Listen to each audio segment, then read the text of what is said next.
Vanessa was the first daughter in a family of seven. She had four younger ones who looked up to her. Her parents did not have much, but she never complained. From a young age, she learned to struggle. She washed clothes for neighbors and even sold little things by the roadside. All the money she made, she gives to her mother. Her dreams were simple. She wanted her family to have a better life. After her university education, things became harder.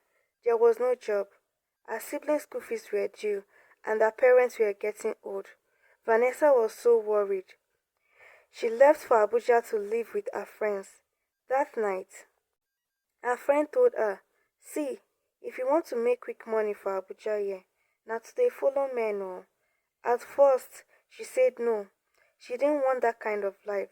But when her little sister called that she would be a school dropout if her school fees is not paid, she made up her mind to follow these men.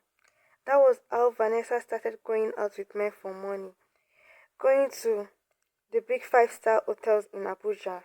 Sometimes, the men treated her like she was not a human being. She would hold her tears, collect money from them, and send the money back home. Every time she transferred money, she whispered, "At least I'm doing my best." She stopped thinking about her own life and focused on following rich men.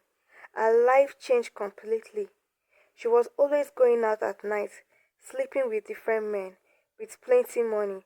She paid her sister's school fees, sent money to her parents, and even rented a small shop for her younger brother. She wanted everyone at home to be fine. Every night she went out, a part of her died slowly, but she did not stop. No one ever saw her cry, but inside she was breaking little by little. For some days she had not been feeling well. She felt dizzy all the time and threw up every morning. Her body was weak. At first she thought it was just stress, but when it didn't stop, she finally went to the hospital for a test. The doctor looked at her quietly and said, "Congratulations, you are pregnant." Vanessa froze. Pregnant? My Her heart beat fast. She didn't even know who was responsible for the pregnancy. Different faces ran through her mind, but none made sense to her. She went home that day, sat on her bed and cried until her eyes burned. She wasn't ready to be a mother. She wasn't even ready to be herself. Few days later, she went to another small clinic to remove the pregnancy. She just wanted the pain to end, but something went wrong. As she woke up, the nurse looked up and told her with pity, "I am sorry we could not save your womb." Vanessa couldn't believe her ears. She lost her voice, she lost her strength, and then she lost the only part of her that could ever give life again. For days, she stayed indoors crying quietly.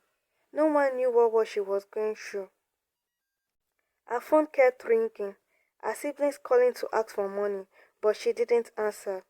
She felt broken inside, like a part of her had died.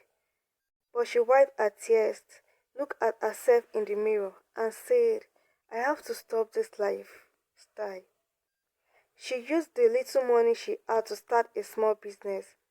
She sold designer bags and tried to live a better life until she received a call that her mother was sick and needed huge amount of money for treatment. Vanessa became confused. Her small business money was not enough for Mama hospital bill, and no one was helping her. So she dressed up again, looking snatched for a nice hustle. She promised herself that this time she would stop once she had millions of naira saved. Few months into it, she fell sick and had so many excruciating pain. When she went to the hospital, the doctor told her this time around that she had HIV and hepatitis B. She cried all. She cried so much she couldn't believe what she had. After some time, her sickness started showing on her body. Her face changed. She became slim and very weak. The little money she saved was all spent on drugs. She reached out to her family. Her sister ignored her. The sister even said, the money wey I get now na for my next semester school fees so. Her brother, whom she once opened shop for, was busy spending on his girlfriend and clubbing. They were more concerned on their personal life. Vanessa had nowhere else to run to. The men now found her irritating. She would lock herself in the room and cry. She cried every day, always on drugs and in pain. Even people on the street started pitying her when she passed by. She started selling water in front of her house so she can buy drugs. Every day, she took drugs. She depended on drugs for the rest of her life. Please, thank you for watching. Please subscribe, like, share, and press the notification button.